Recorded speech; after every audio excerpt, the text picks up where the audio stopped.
Well, I'm in the house, and looking for a tool, but I thought I'd make a quick video. Um, Unfortunately, things have changed, and I had to offload my service truck because the economics of the situation is they could no longer afford to keep us employed. So I thought I'd make a video and I'd share some of my thoughts for the younger techs on flat rate. Now, one thing that missing a socket. One thing that should be clear, I love wrenching. I love being a mechanic. I mean, I've been doing it so long. I don't know what else to do, right? That's all I do is just work on stuff.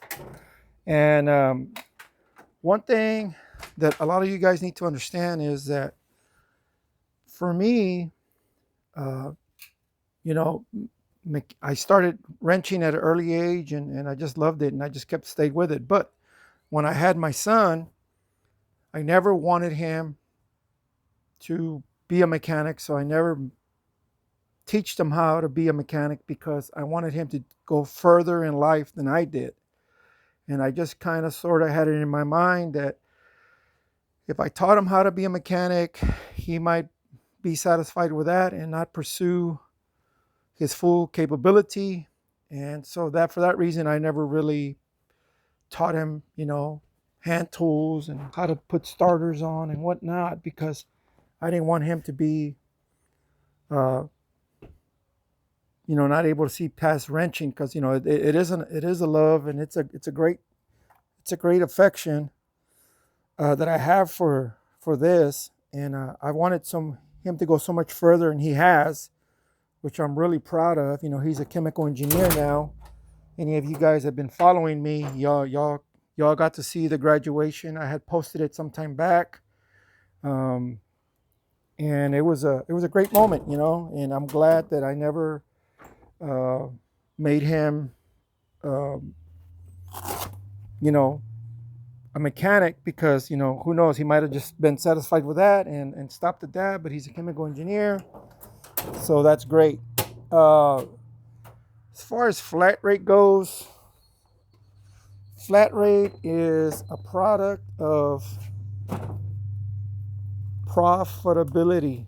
In other words, it is part of how a shop stays profitable. And it's great. Flat rate is great. And you're hearing it from a guy that hates flat rate. And I'm going to tell you how it's great.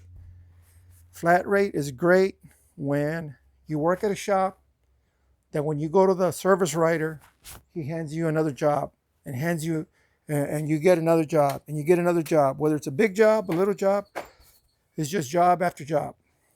In a perfect world, that's never ending.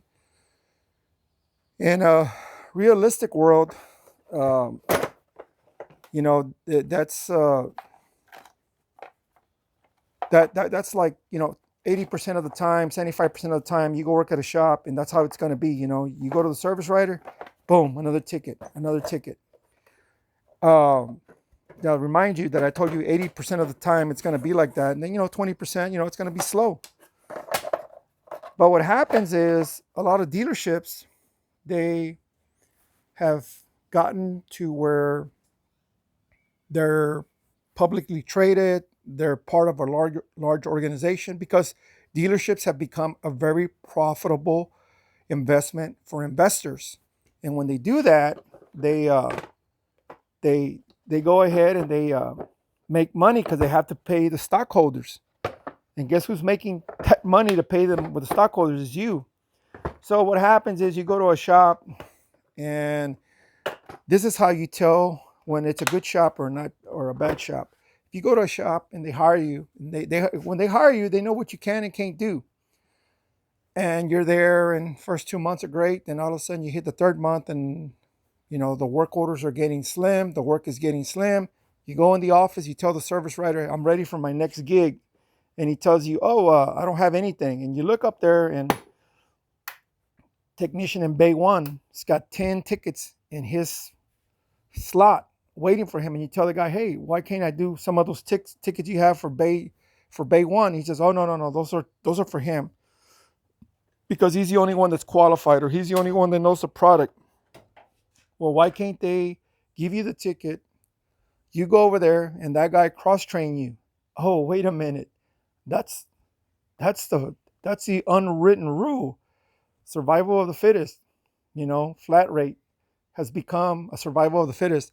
If you don't know it, you have to, you can't, they won't give it to you. And nobody bothers to train you. And I don't know, I've been at a few dealerships, and there's dealerships that they just will not, you know, train you. They say they will, but they only train certain guys. I think if you've been at a dealership for more than a year and you haven't gotten some kind of training, that's not a good sign. If you've been at a dealership that you're not being cross trained by another technician, even though you might be only getting part of the ticket of the labor, which I'm open to that, but that's another sign. So anyway, I kind of got off track, and I'm looking for this tool that I still can't find. But if you guys want me to continue on this subject, let me know. I got some more thoughts I could share. How'd that get there? That we can share on flat rate, but flat rate there's a good way about it and there's a bad way about it. The main thing is you have to be able to identify what works for you, because it's just you just have to see the writing on the wall. And there's some shops they don't care.